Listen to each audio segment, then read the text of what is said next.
I finally got rid of him, chat. This is the greatest day of all time. We're doing a solo Mushoku Tensei video. No elite bullshit to hold us down. No one to laugh at all my funny bits. We miss him already. But it's gonna be okay. I hope the fucking gain is good. Hold on, he usually tells me to check that, chat. Oh, it's probably a little high. We're gonna take that down. Am I gonna do a test? Nope, we're sticking to the video. Now, obviously, Elite would be a useless second wheel to this video, because today we are predicting all the things that are going to happen in Mushoku Tensei. You see, I get things right, chat. I guess that, that stupid, Elaine girl, what's her name? Zenith, was going to get casted. Get it? Because Elaine was Casca's other name. That was a bit, not a misunderstanding. I guess that Paul would die and then reneged on it, but, you know, I still get points for that, because Elite is not here to correct me. What else did I predict right? There was one other big thing, right? I can't remember. Oh no. But I've gotten many things right. You know, you go back, you really listen to all of our old videos. I'm sure I was right about 99% of things. But today we're going to put things in stone. All the great predictions, and all the things I will be right about in the future. Because as we know, Mushoku Tensei is pretty mid and very easy to predict. How do we want to structure this? I have some notes, chat, don't worry. I think we'll start with a forewarning. Now, isn't that crazy? The things I know, the spoilers I think I know at least, and Elite refuses to confirm or deny, because then I would really be spoiled. Now, this also means, if that prick Jockey Bacon is watching this video, you better click off it now. Because, though I don't know much, I will say, the biggest thing I knew, I guess, was that Rudy was going to have multiple wives, and I think so that's my first point here. Rudy ends up with multiple wives. I think he ends up with 3. I'm going to assume Eris is the 3rd one. Now, I know I found this out through Twitter somehow, because the great Miller the Killer, everybody's favorite, for those uninformed, a person who is in a Discord server, shows up frequently in stream with me and Ari, linked. He's never seen Mushoku Tensei, but he was just linking some funny discourse from Twitter. You know, you see a lot of that on with Mushoku Tensei. Very divisive, you know. Obviously, I'm on the side of it's bad, morally and writing-wise, of course.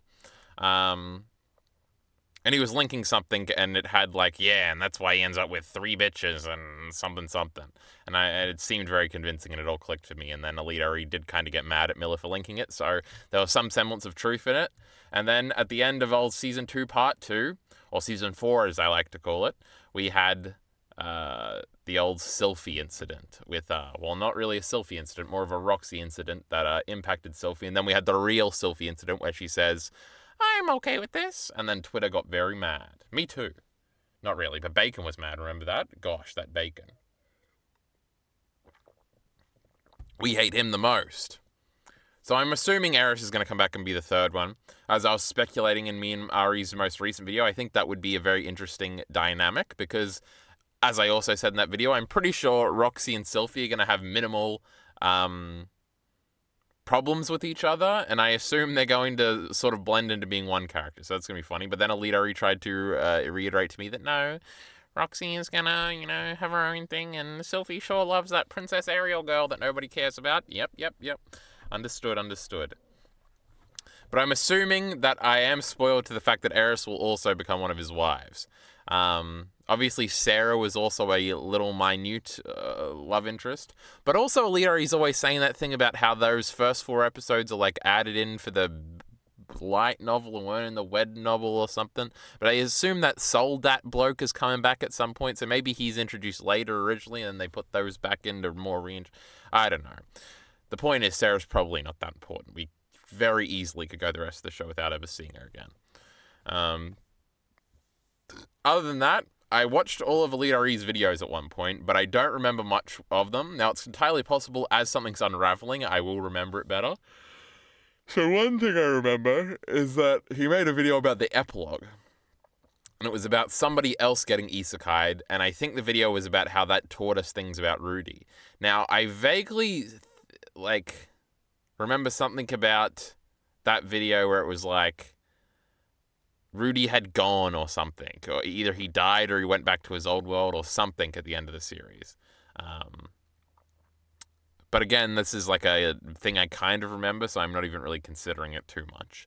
And the last thing is that I know there's an old lady that's really, really evil and mean, but ends up being a good guy in the end, because Alita did a video called like the 3 anti-climaxes of Mushoku Tensei or something, and that was one of them. I remember watching that video originally and thinking Mushoku Tensei was like a compilation of very small stories, because that seemed like a very like small scale story. Which I guess might be true, but I was about to say didn't end up being true.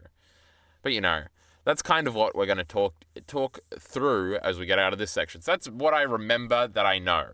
It's possible I know other things and I'm just forgetting them, but I do not recall at this moment, and may recall in the future.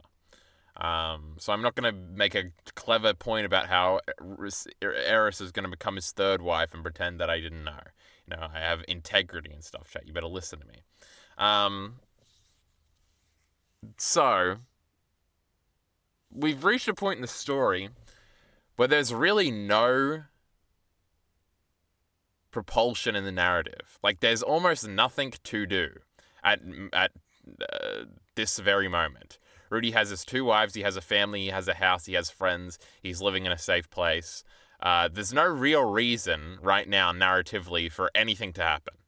Like, he should just stay there. He kind of wants to hope Nanahoshi get back. That's kind of an unresolved plot.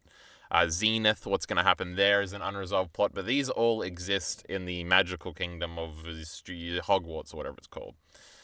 Outside of that, we do know of a few characters like Soldat and Sarah. And from something Alita said at the end, it seems like the party is going to run off again. But I assume Alana is staying, because her boyfriend is there. Now, maybe they go off together or something. Actually, did they say something about that? And am I forgetting that they're supposed to be going somewhere or something? I don't know. But Tallyhan, or whatever his name is, and whoever else, the rest of them are going to live with him, right? Besides the 2 girls that Alita pretends are characters. Who else is in that party? Geese. I'm sure Geese is going to go off and have some silly adventures or something. Maybe him and Tallyhand. I don't know. I'm sure there are other characters, like that horse dude, Takarisha or whatever, the little lolly girl in Mushoku Tensei, that's hard to pass sometimes. I think the Demon King guy is still around, and Rujid, or maybe they went off somewhere together, and obviously we've got Orsted, and Ghislaine and Eris are the big ones, and then we've got the man in the sky and his little friend, and the man god and stuff. But honestly, at this point, the show could fucking end, and we'd be like, oh, crazy. There's no overarching fucking Naruto shit we've got to accomplish by becoming Hokage towards the end. But obviously, that just means, like, I was going to say there's only one thing, and that's, like, the university gets attacked by some evil force, and this then encompasses the rest of the story where we got to fight the big bad evil force, which I assume is going to happen at some point. I assume we're getting some sort of, like, big magical war or some shit with the big bad guy coming back. Now, I messaged Alita because there's some names, chat. There's some names, We got Perugius, who I didn't remember, and Laplace. But which one's the good one and which one's the bad one, I forgot. So let me find Alita's thingy and let me read it, because he explained all this very smart stuff to me. Then he tried to link me a visual novel chapter, and I said, no, Alita, I'm anime only. I can't be looking at all this in-depth history. So what Alita said is, Demon God Laplace, so Laplace was the bad guy, was an evil demon who waged war against humanity, a very powerful magician. Kisharika, that's the little lolly girl I was talking about, and Orsted said Rudy, or at least his mana, might be on par with him. Crazy.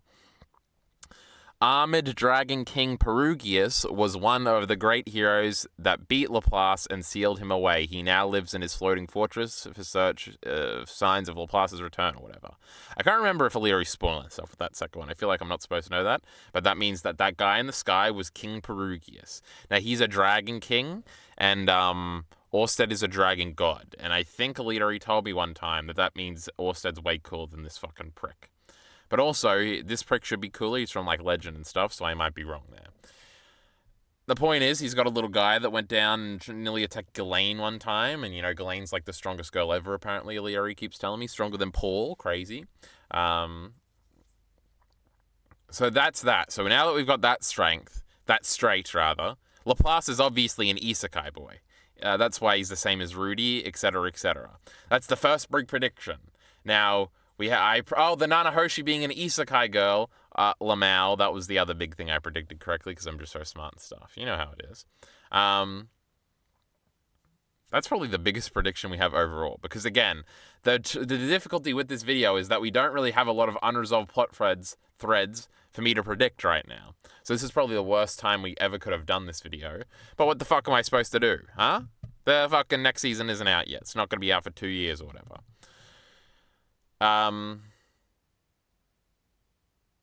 The way Perugius was... I should go back and, like, watch those scenes or some shit. The way that Perugius guy was introduced was rather ominous. And I feel like there was something else in, like, the history stuff. Now, I know Rujud was a part of this history stuff where he was fighting for the bad guy or whatever because he was brainwashed. But something else gives me some suspect feelings about this Perugius. You know, we got some legendary heroes. Maybe they're the real bad guys after all, and they didn't kill Laplace or something, and some sort of subversion there. So those are 2 predictions right there, chat. You know, the second one might be vague and nebulous, but I'll be happy to gain all the praise when it comes true. Now, that's kind of the larger overarching plot that I'm talking about is probably going to be involving these idiots. And then everybody's going to have to fight, and we're going to see how strong they are. We'll talk more about that later. So that's overarching things. If we return to very direct things, the only real question is, well, there's kind of 2 questions. Is Zenith coming back, which they seem to be indicating she is? And the other one is Nanahoshi going to go back? There's some interesting things narratively. With Zenith, her becoming a completely new character could be interesting. But every time I tried to go off in that direction, Leary kind of tried to stop me. So that indicates that, you know, she probably is coming back. Plus, she did grab Paul's thingies and, I don't know, maybe she will come back. Plus, if we actually are doing a Casca reference, Casca did come back in the end.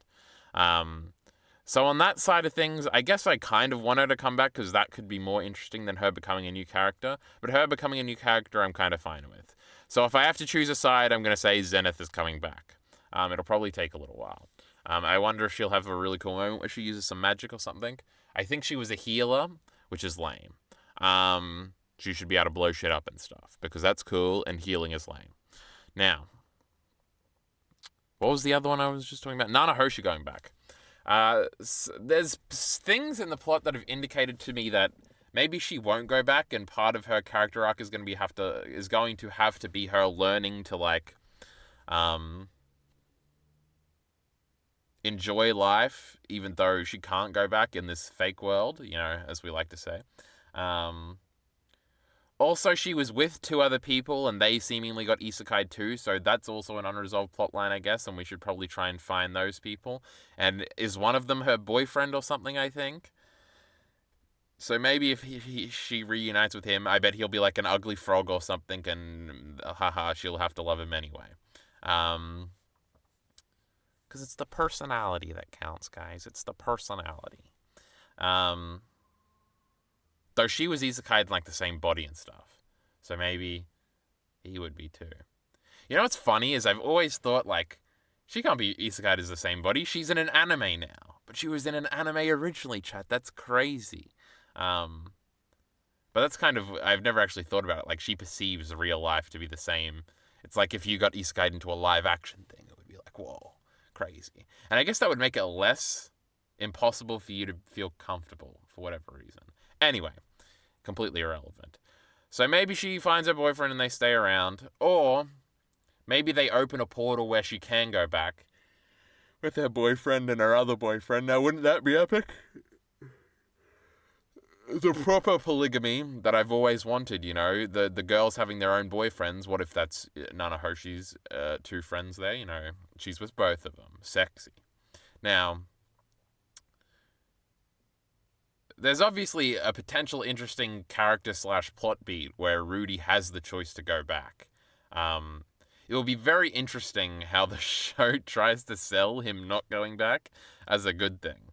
Because Mushoku Tensei is very wacky when it comes to escapism. Because in most stories, you know, in Evangelion, you get fucking put into the big soup and you're all happy and there's no individuality, but the the thematic resolution in the series, the same thing happens in Naruto, is that we can't live in our fantasy worlds. We've got to go back to the real world and improve our real stuff. Escapism is bad and distracting and will lead to destruction. Now, Mushoku Tensei, seemingly through kind of ignoring it, is just like, nah, don't think about it. Escapism, good. Fake world, new life, cool. So it would be directly confronted with that, and Nanahoshi would probably have an argument with Rudy about that if they ever, if this ever happens. Easy for me to say. She also still doesn't know, because nobody knows that he's a fat dude and ugly and actually Japanese and only his spirit got reincarnated. Probably because his body was broken or whatever by the truck or whatever. Now, this leads me to another interesting thing that I hadn't thought about until right now.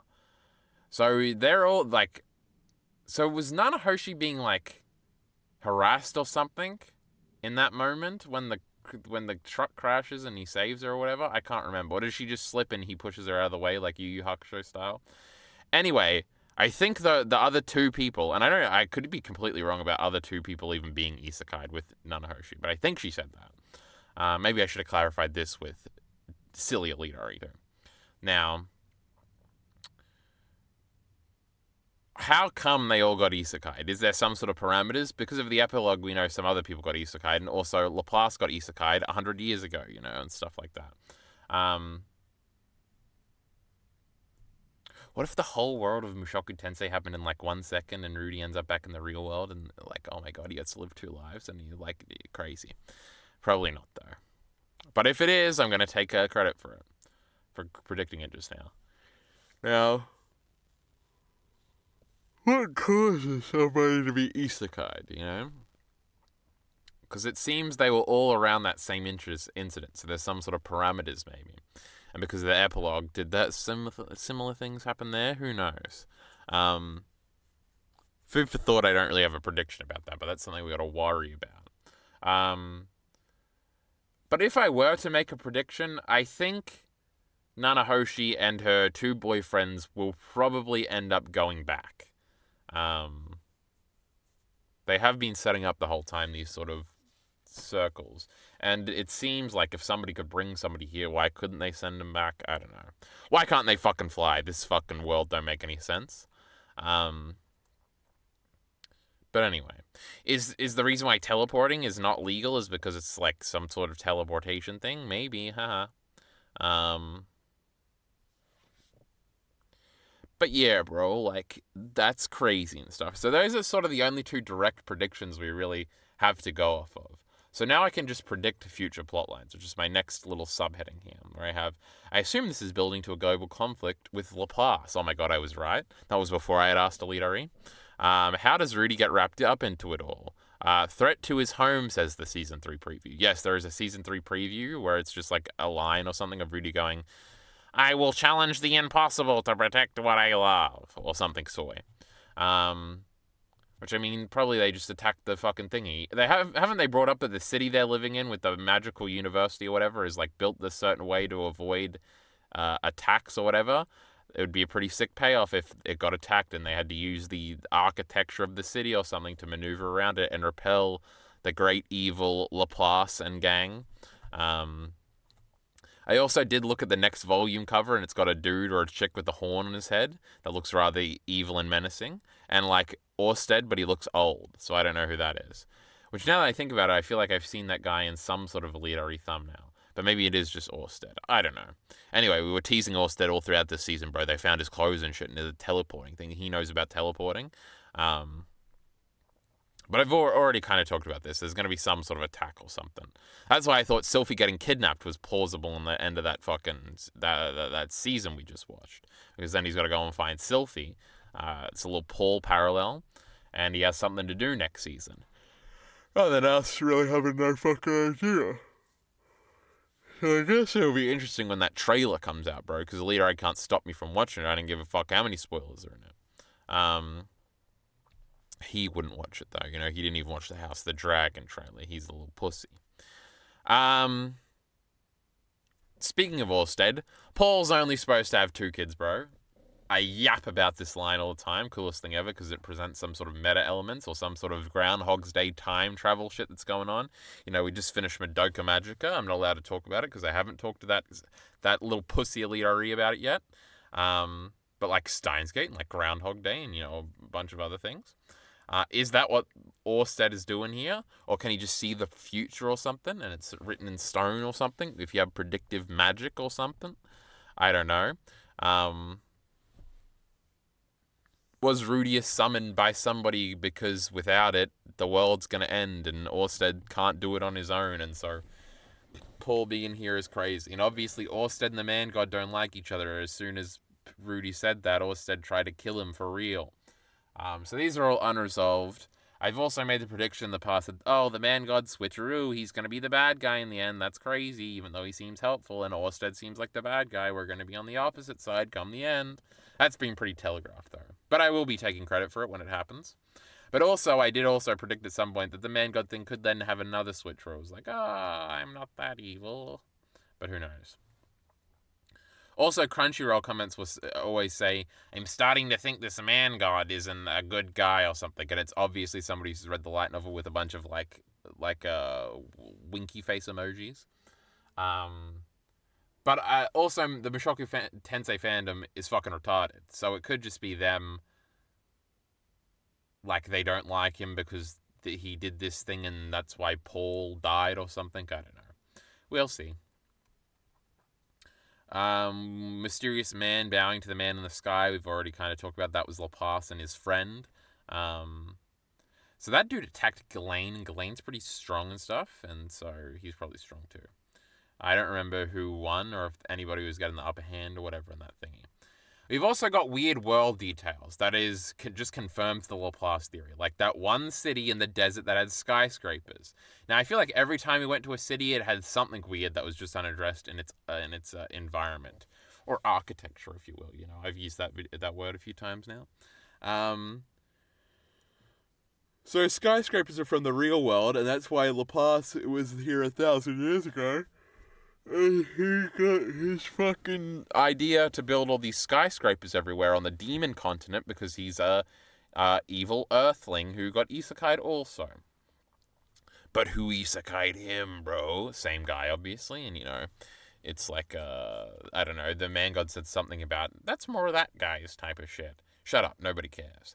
Now, that's why there's skyscrapers. I finally figured it out. I can't remember all the other details from like the cities we went to, so maybe I should again have gone back and rewatched the entirety of season 1 before making this, but I don't want to. But yeah, that's my working theory. I don't know, there's some other isekais are possible.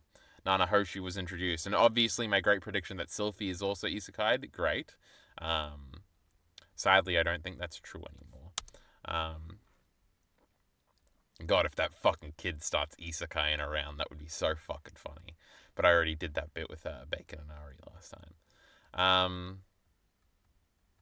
That's really all I got for future plotlines. Again, we don't have much to predict, but now we got future musts of what like has to happen in the narrative. I would bet my life in it. Obviously, Rudy and Eris have to have a reunion. It's the only thing that's worth anything in this piece of shit show. You know, we can't wait for it to happen. I wonder how long they're gonna hold off on it. I wonder how it's gonna look like. It'll be very fun. If I had to make a prediction, she'll probably like save him with like maybe like the reverse of the Roxy situation. She comes in and saves him, and he'll be mean. Why did you leave me? And she'll be like, I did it because I love you. And then they'll have a little bit of a like they don't want to be around each other for an episode, but then they'll get back together, and it'll be very happy for us all. But anyway. And then the 2 other wives will be jealous bitches in the corner being like, who's this girl? Why is she being mean to Rudy? He was with her first? And then they're going to throw fists. But Rudy is definitely going to have a rainbow little family. There's going to be some dumb kid with blue hair. Oh my god, we didn't get our cool kid with green hair, huh? Does that mean Sylphie's canonically the main bitch because her kid's gonna have normal hair? No, it's crazy. But obviously we're gonna have a kid with blue hair and red hair. Anyway, The only other must I have written down here is that Rudy at some point clears Rujid's people's names. Now, I think I'm going to get into this in the next section of like how that would play out, but that's obviously going to happen. I can't really think of any other musts that have to happen at this point. Obviously, there was the overarching thing of getting the family back together, but that's been resolved, so. Anyway. Now we move into our last section here, which is basically character deaths that are possible. I want to add Soldat to this list because I only really have 2 down here. Because Soldat's like kind of cool, but he could easily die. I could see that happening. And I bet that's why we go back and add things with him, because he's the fan favorite character because of his great death, and then we'll shoehorn it back in. I feel like Geese would have died if he was going to die at this point. I don't think Alanalize is going to die. I don't think Talahand is important enough to die, especially after the dragon nearly got him. But Paul saved him. Greatest moment in Mushoku Tensei history, by the way. Like Roxy, Sylphie, Eris aren't going to die. None of the kids are going to die. I don't think Norn or Aisha are going to die. I don't think Lily is going to die. Like the other secondary characters from the school are like maybes. I could see it going either way. But the 2 big ones really are Rudy and Rujid. Where I feel like Rujid would be, I think me and Bacon talked about this a little bit at the end of our last thing. Rujid dying would be pretty, seems fitting for his character. Also, it could clear his name if he dies defeating Laplace again or something, and redeems his clan's name in the books of history with his death, and Rudy writes the great propaganda leaflet that convinces the whole world, and then he buries a copy of it with fucking Rujid, bro. We're all crying, and he fucking died, bro. Shit. I'm pretty confident Rujid's gonna die. I think we made the comparison to Levi from Attack on Titan. Me and Bacon, that is, when we were talking about it. But guess what? That fucking prick is still alive to this day somehow. So, who knows? But I'm pretty confident, pretty confident. Now that I think about it, good guy Orsted dying would be pretty on brand too, I think. Rudy dying could be an end to the series. He leaves behind his giant family, and they all just love him so much. And there's, oh my god, the main character died at the very end. This is crazy, and he lived his life to the fullest, and he has no regrets, and all the soy stuff. And then you could do some ambiguous thing, like, is he going to go to a new world or some shit, or is he going back to the old world, or is he, what are we doing with the reincarnation as a theme or something? Can you do a bunch of ominous stuff? Or he just gets his soy happily ever after with his 15 women. If I recall correctly, I'm pretty sure that tweet said he ends up with 3 wives, which means, he's probably still alive or something, so. But I could see Rudy dying. Is there anybody else I can really see dying? Any fucking characters? Cool, like, fighting characters, because Paul was like that, are very easy to kill off, because, they're going to be fighting a lot. And they can die heroically saving somebody, like the great Paul. That's why Soldat and Rujid and Rudy are pretty easy choices. Like Banaglati or whatever, the big dude with the arms, he could die. I could see that happening. Same with Kiririka.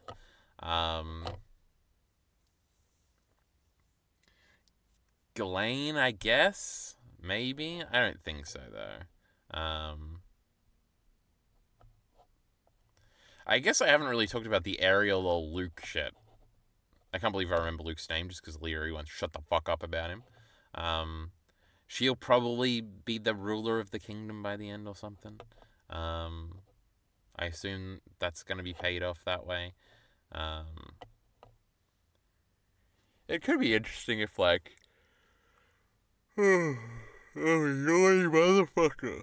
If, part of the next, like, arc of the story is Rudy being pulled along with, like, Sylphie's duties or something when they try to go back to Roanoa or whatever it's called. That could be funny. He's following around his wife. She's got a new job. He has to move. That would be cool. But they have their stupid little house that they're living in. For them to move, their house is going to get destroyed when that city gets invaded.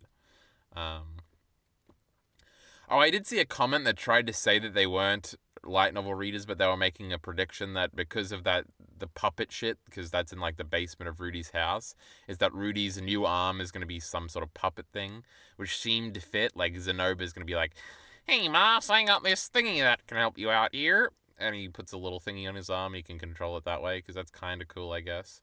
Not as cool as a fucking hand cannon, bro. Shout out Berserk. But I guess that is also an open plot line. Like, what was this strange dude doing in the basement with that scary puppet?